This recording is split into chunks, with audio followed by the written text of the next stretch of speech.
American Truck Simulator, the Washington State downloaded content. I pushed the sleep meter to get to this scenic location, which happened to be the Mount St. Helens Scenic Overlook. You pull into the movie camera icon and turn off your engine, and that starts the cutscene. Now, I've never been to Mount St. Helens, so I don't know if this is an accurate depiction of the area, but it looks like it would be and is. If anybody knows, leave a mention in the comments if it looks like the actual place. When I bought the game, it came with California, Nevada, and Arizona as the states you could cruise around in. I also purchased the additional states of New Mexico, Oregon, and this downloadable content, Washington State. I put the available states in my wish list on Steam and then wait for them to go on sale to purchase them. They end up costing about $10 each if you do that. I'm waiting on Idaho and Colorado to go on sale, and then I'll pick those up when they get cheaper. Well, gotta head over to the rest area and get some sleep. I've been playing this game for quite a while and got about, 50, 60 hours into it, I guess. At first, I just took the jobs and drove their trucks. Then eventually I bought my own truck, expanded my garage, bought another truck, and hired a driver that's out there making me some money also. Need to hire another driver here in the near future. But I've got to buy another truck first.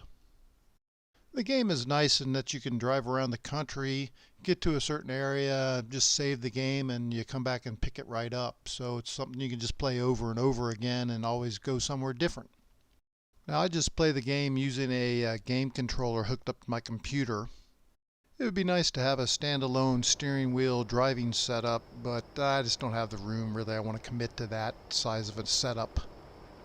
As you can see, the weather changes as it goes along. It rains, it gets dark, time is accelerated, and miles are accelerated also. So it's very seamless in its execution. Today I'm going to take a trip from the scenic area over to a service area in Yakima.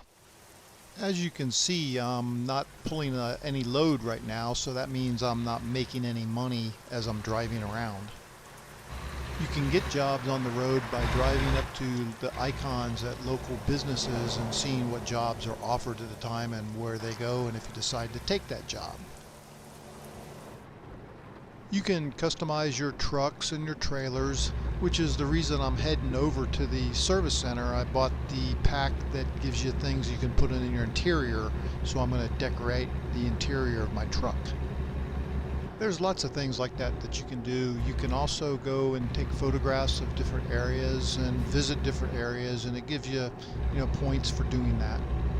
There are also a lot of mods available for this game. I haven't tried any, but I'll have to check it out in the future and see what I can find.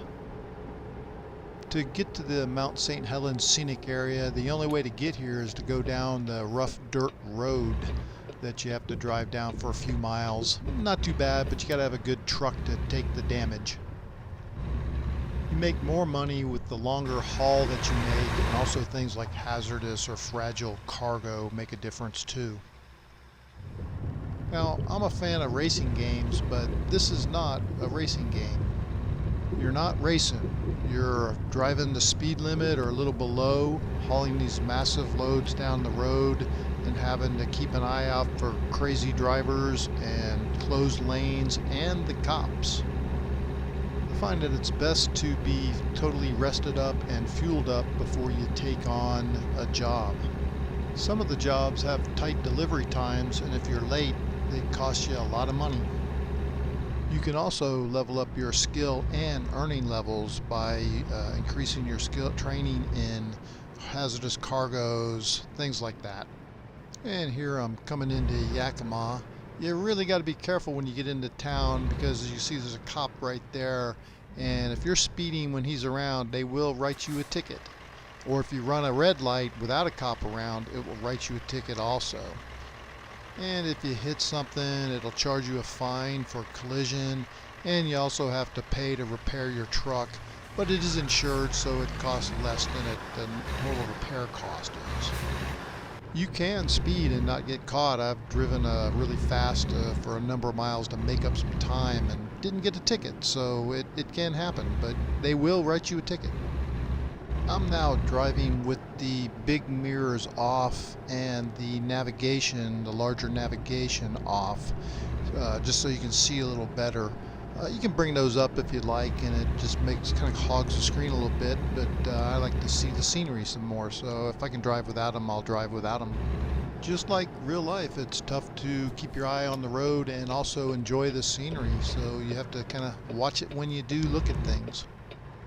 I was a road salesman for many, many years and traveled many miles on the road, and I enjoy this game. It just kind of brings that back, but I don't really have to go out there and drive it like I did in real life, so it's an enjoyable pastime for me.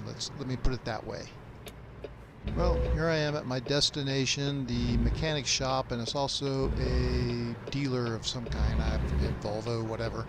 But I'm going to pull back into the back here, back icon, and that will get me into the service center. We'll do the service and we'll come back and drive over to get some shut-eye and gas up before the next adventure. I recommend this game. It's one that kind of surprised me that I enjoy it as much as I do.